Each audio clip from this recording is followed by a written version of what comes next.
नमस्कार दोस्तों, स्वागत है आपका आज के मुख्य समाचारों में। जी हाँ दोस्तों, आपको यहाँ पर देखने को मिलेंगी सुबह से लेकर शाम तक की तमाम बड़ी खबरें, मुख्य समाचार, ब्रेकिंग न्यूज अपडेट्स के रूप में। तो दोस्तों, आप सभी लोगों से रिक्वेस्ट है इस वीडियो को ज़्यादा से ज़्यादा लाइक और शेयर करें। तो दोस्तों, सीधे चलते हैं आज की पहली बड़ी खबर की ओर। एमएसपी पर दिमाग ठीक करे सरकार, वरना 26 जनवरी ज्यादा दूर नहीं। मुंबई से राकेश टिकैत की वार्निंग। जी हाँ दोस्तों, मुंबई के आजाद मैदान में रविवार को संयुक्त किसान मोर्चा और महाराष्ट्र के किसान संघों की महापंचायत में आए भारतीय किसान यूनियन के नेता राकेश टिकैत ने तीखे तेवर दिखाए। उन्होंने एमएसपी पर सरकार को दिमाग ठीक रख करने और बातचीत की मेज पर आने की चेतावनी दी। टिकैत यही नहीं रुके, उन्होंने वार्निंग के लहजे में कहा कि 26 जनवरी ज्यादा दूर नहीं है। हजारों ट्रैक्टर दिल्ली की ओर आने का इंतजार कर रहे हैं। किसानों का धरना कब समाप्त होने होगा, इस सवाल पर टिकैत ने कहा कि जब तक सरकार बातचीत की मेज पर नहीं आती तब तक किसानों का प्रदर्शन खत्म नहीं होने वाला। उन्होंने साफ शब्दों में कहा कि हम न्यूनतम समर्थन मूल्य यानी कि एमएसपी की गारंटी देने वाले कानून समेत 6 मांगों पर सरकार के साथ बातचीत फिर से शुरू करने की कह रहे हैं। सभा के दौरान किसान नेता राकेश टिकैत ने कहा कि आजाद मैदान किसानों के विरोध प्रदर्शन का ऐतिहासिक स्थल रहा है। मैं पालघर गया था, जहां आदिवासियों का शोषण किया जा रहा है, उनकी जमीन छीनी जा रही है। किसान आंदोलन पर उन्होंने कहा कि सरकार हमें खालिस्तानी और नक्सलियों जैसे नामों से बुलाती रही है। उन्होंने कहा कि प्रदर्शनकारियों को आतंकवादी कहा जाता था, लेकिन हम एकजुट रहे। बीता साल आसान नहीं था, इसे सफल बनाने का श्रेय शहीद हुए किसानों को जाता है। इसके बाद दोस्तों, अगली बड़ी खबर। जब्त होगी संपत्ति, लगेगा gangster act. UP TET paper leak मामले में सीएम योगी ने सख्त एक्शन के दिए आदेश। जी हां दोस्तों, यूपी टेट पेपर लीक मामले में योगी सरकार ने आरोपियों के खिलाफ सख्त से सख्त कार्रवाई करने का आदेश दिया है। उत्तर प्रदेश के मुख्यमंत्री योगी आदित्यनाथ ने एक के बाद एक कई ट्वीट कर यूपी टेट के अभ्यर्थियों को भरोसा दिलाया कि सरकार उन्हें फिर आयोजित होने वाली परीक्षा के लिए सुविधाएं देगी और दोषियों के विरुद्ध गैंगस्टर एक्ट के तहत मुकदमा दर्ज कर उनकी संपत्ति भी जब्त की जाएगी। दोस्तों, आपकी जानकारी के लिए बता दें, इस मामले में अब तक प्रयागराज के 3 थाना क्षेत्रों जॉर्ज टाउन, झूसी और नैनी के सोलवर गैंग के सरगना समेत 16 लोगों को गिरफ्तार किया गया है, जबकि लखनऊ से 4, शामली से 3, अयोध्या से 2, कौशाम्बी से 1 आरोपी को पुलिस ने पकड़ा है।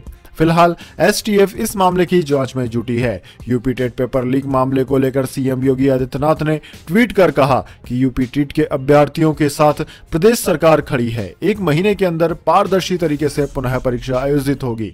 किसी भी अभ्यर्थी से कोई अतिरिक्त शुल्क नहीं लिया जाएगा। इतना ही नहीं, परीक्षा देने वाले अभ्यर्थियों को आने जाने के लिए यूपी परिवहन निगम के द्वारा निःशुल्क यात्रा की सुविधा भी दी जाएगी। उन्होंने अपने दूसरे ट्वीट में लिखा कि हमारे नौजवान बहनों भाइयों के भविष्य के साथ खिलवाड़ करने वालों को किसी भी कीमत पर बख्शा नहीं जाएगा। आप सबको हुई असुविधा के लिए जिम्मेदार लोगों को सजा जरूर मिलेगी। आपकी सरकार सुचिंताओं पूर्वक और पारदर्शी तरीके से परीक्षा संपन्न कराने के लिए कृत संकल्पित है। इसके बाद दोस्तों, अगली बड़ी खबर। ओमिक्रॉन पर गृह मंत्रालय ने की इमरजेंसी मीटिंग। इंटरनेशनल फ्लाइट्स 15 सितंबर से शुरू करने के फैसले का होगा रिव्यू। जी हां दोस्तों, कोरोना संक्रमण के कारण पिछले साल बंद की गई इंटरनेशनल उड़ान 15 दिसंबर से दोबारा शुरू करने का फैसला बदल भी सकता है। रविवार को केंद्रीय गृह मंत्रालय ने नए वेरिएंट को लेकर इमरजेंसी मीटिंग की है। मीटिंग में कहा गया है कि ओमिक्रॉन वेरिएंट के कारण दुनिया भर में बन रहे हालात पर कड़ी नजर रखी जा रही है। इसके आधार पर ही उड़ान शुरू करने के फैसले का रिव्यू किया जाएगा। प्रधानमंत्री नरेंद्र मोदी ने शनिवार को बैठक बुलाकर इस फैसले का रिव्यू करने को कहा था। उधर दोस्तों, दिल्ली एम्स के प्रमुख डॉक्टर रणदीप गुलेरिया ने ओमिक्रॉन को बेहद खतरनाक वेरिएंट बताया, जो वैक्सीन के प्रभाव को भी चकमा दे सकता है। दोस्तों, केंद्रीय गृह मंत्रालय ने रविवार को नए कोरोना वेरिएंट ओमिक्रॉन को लेकर इमरजेंसी मीटिंग की। होम सेक्रेटरी की चेयरमैनशिप में आयोजित मीटिंग में कहा गया कि इंटरनेशनल कमर्शियल फ्लाइट्स को दोबारा शुरू करने की तारीख को रिव्यू किया जाएगा। यह इस पर निर्भर करेगा कि आने वाले दिनों में दुनिया में हालात कैसे रहते हैं। इसके बाद दोस्तों, अगली बड़ी खबर। एयरटेल और वोडाफोन के बाद अब जियो ने भी बढ़ा दिए अपने प्लान्स के रेट। जानिए क्या है नई कीमतें। जी हां दोस्तों, एयरटेल और वोडाफोन द्वारा अपने प्लान्स महंगे किए जाने के बाद जियो ने भी अपने वर्तमान प्लान महंगे कर दिए हैं। कंपनी के नए प्लान 1 दिसंबर 2021 से लागू हो जाएंगे। कंपनी का सबसे ज्यादा पॉपुलर 555 रुपए वाला प्लान अब 666 रुपए का हो गया है और 599 रुपए वाला प्लान अब 719 रुपए का हो गया है। इन दोनों प्लान्स में वैलिडिटी वही 84 89 दिन की रहेगी। इसके अलावा जियो ने अपने सभी प्लान्स के रेट रिवाइज किए हैं। दोस्तों जियो का 75 रुपए वाला प्लान अब 91 रुपए का हो गया है, जिसमें 29 दिनों की वैलिडिटी मिलती है। इस प्लान में हर महीने 3 GB डेटा के साथ अनलिमिटेड वॉइस और 50 SMS भी मिलते हैं। जो प्लान पहले 129 रुपए का था, उसे अब खरीदने के लिए आपको 155 रुपए देने पड़ेंगे। इसके अलावा 149 रुपए वाले प्लान के लिए अब आपको 179 रुपए चुकाने होंगे।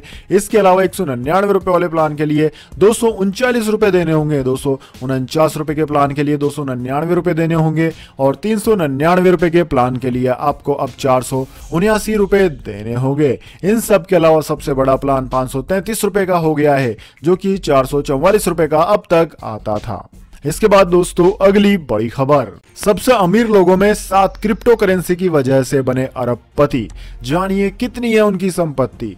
जी हाँ दोस्तों, दुनिया भर में बिटकॉइन और डॉग कॉइन समेत छोटी बड़ी क्रिप्टो करेंसी में निवेश को लेकर लोगों में काफी उत्साह है। दोस्तों भारत में भी बड़ी संख्या में लोग क्रिप्टो करेंसी में पैसे लगा रहे हैं। ऐसे में इस साल फोर्ब्स की सबसे अमीर अमेरिकी लोगों की सूची जारी की गई है। इस सूची में क्रिप्टो इंडस्ट्री के 7 उद्यमियों ने अरबपतियों में जगह बना है। इन 7 अमीर क्रिप्टो अरबपतियों में 3 काफी युवा हैं। युवा क्रिप्टो अरबपतियों में सैम बैकमैन-फ्राइड की उम्र महज 29 साल है, ब्रायन आर्मस्ट्रॉन्ग की 38 साल है और फ्रेड हल्सम की आयु सिर्फ 33 साल है। क्रिप्टो करेंसी के कारण अरबपति बने 7 लोगों के पास कुल 55 अरब डॉलर की संपत्ति है। दोस्तों आपकी जानकारी के लिए बता दें, क्रिप्टो करेंसी एक्सचेंज FTX के फाउंडर और CEO Sam Beckmann-fried crypto industry की ओर से फोर्ब्स की सूची में शामिल होने वाले सबसे अमीर अरबपति हैं। सैम बैकमैन-फ्राइड की कुल संपत्ति 22.5 अरब डॉलर है। उनकी ज्यादातर संपत्ति FTX के शेयरों और टोकन में है। इसके अलावा 6 और क्रिप्टो करेंसीज के मालिकों की संपत्ति भी अरबों में है और वह इस अरबपतियों की लिस्ट में शामिल हैं। इसके बाद दोस्तों अगली बड़ी खबर, युगांडा का इकलौता एयरपोर्ट अब चीन के कब्जे में। जाने कैसे ड्रैगन ने अफ्रीकी देश को अपने जाल में फंसाया। जी हाँ दोस्तों, कर्ज ना चुकाने की वजह से विदेशी संपत्ति को हासिल करने के मामले में चीन एक कदम और आगे बढ़ गया है। कहा जा रहा है कि चीन ने कथित तौर पर युगांडा, एंटेगो अंतरराष्ट्रीय हवाई अड्डे और पूर्वी अफ्रीकी देश में अन्य संपत्तियों पर कब्जा कर लिया है।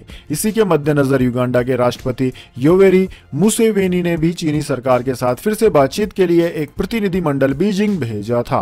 हाल ही में मुसेवेनी के नेतृत्व वाली सरकार ने अंटेम्बे अंतरराष्ट्रीय हवाई अड्डे के विस्तार के लिए चीन के एक्सिम बैंक के साथ 20 करोड़ 70 लाख डॉलर उधार लेने के लिए एक समझौते पर हस्ताक्षर किए थे।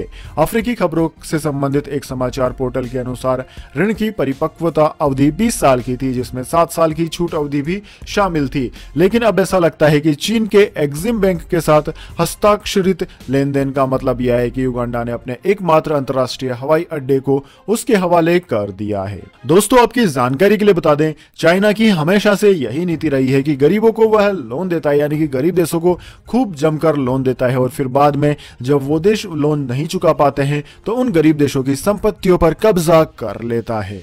इसके बाद दोस्तों अगली बड़ी खबर, और ज्यादा महंगी हो गई CNG, 10 महीनों में 14 बार बढ़े दाम।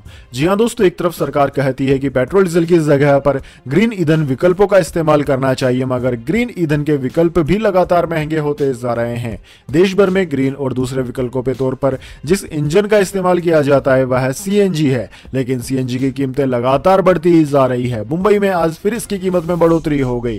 कंप्रेस्ड नेचुरल गैस यानी कि CNG मुंबई में 3.96 रुपए प्रति किलो के हिसाब से बढ़ गई है और अब यह 61.5 रुपए प्रति किलो पर आ गई है। यह नए दाम शनिवार से लागू हो गए हैं। दोस्तों अगर 2 महीने की बात करें तो महानगर गैस लिमिटेड ने CNG की कीमतों में यह तीसरी बार बढ़ोतरी की है। अगर हम 10 महीनों की बात करें तो CNG की कीमतों में अब तक 14 बार बढ़ोतरी हो चुकी है। इसके बाद दोस्तों अगली बड़ी खबर, इंडिया वर्सेस न्यूजीलैंड पहला टेस्ट मैच। चौथे दिन का खेल खत्म होने के बाद भारत ने न्यूजीलैंड को दिया 284 रन का लक्ष्य। अश्विन ने दिलाई पहली सफलता। जी हां दोस्तों, न्यूजीलैंड के खिलाफ कानपुर के ग्रीन पार्क स्टेडियम में खेले जा रहे पहले टेस्ट मैच के चौथे दिन भारतीय टीम मजबूत स्थिति में पहुंच गई। भारत ने दूसरी पारी 7 विकेट के नुकसान पर 234 रन बनाकर घोषित की और न्यूजीलैंड के सामने जीत के लिए 284 रन का लक्ष्य रखा। दोस्तों आपकी जानकारी के लिए बता दें, भारत ने पहली पारी में 345 रन बनाकर 49 रन की बढ़त हासिल की थी। न्यूजीलैंड ने चौथे दिन का खेल खत्म होने तक दूसरी पारी में 4 ओवर में 1 विकेट के नुकसान पर 4 रन बना लिए हैं। दोस्तों, टॉम लाथम 2 रन बनाकर नाबाद थे, जबकि विलियम सरविले का भी आज खाता नहीं खुला। न्यूजीलैंड को एकमात्र झटका विल यंग के तौर पर लगा हुआ है। महज 2 रन के निजी स्कोर पर आर अश्विन का शिकार बन गए। दोस्तों, टीम इंडिया रविवार सुबह दूसरी पारी में लड़खड़ा गई थी। हालांकि शाम होते होते भारतीय टीम अच्छी वापसी करने में कामयाब रही। एक समय भारत के 5 विकेट सिर्फ 51 रन के स्कोर पर गिर गए थे। भारत ने चौथे दिन 1 विकेट पर 14 रन से आगे खेलना शुरू किया था और टीम ने 6 विकेट गंवाकर 220 रन जोड़े। मयंक अग्रवाल 17 और चेतेश्वर पुजारा 22 बड़ी पारी नहीं खेल पाए। कप्तान अजिंक्य रहाणे 4 रन और रविंद्र जडेजा तो 0 पर ही आउट हो गए, लेकिन सुरेश अय्यर ने डटकर मुकाबला किया। उन्होंने 165 गेंदों में 65 रन की पारी खेली। अय्यर ने 8 चौके और 1 छक्का लगाया। वहीं अश्विन ने 62 गेंदों में 32 रन का अहम योगदान दिया। इससे भारत एक सम्मानजनक स्कोर तक पहुंचने में सफल रहा।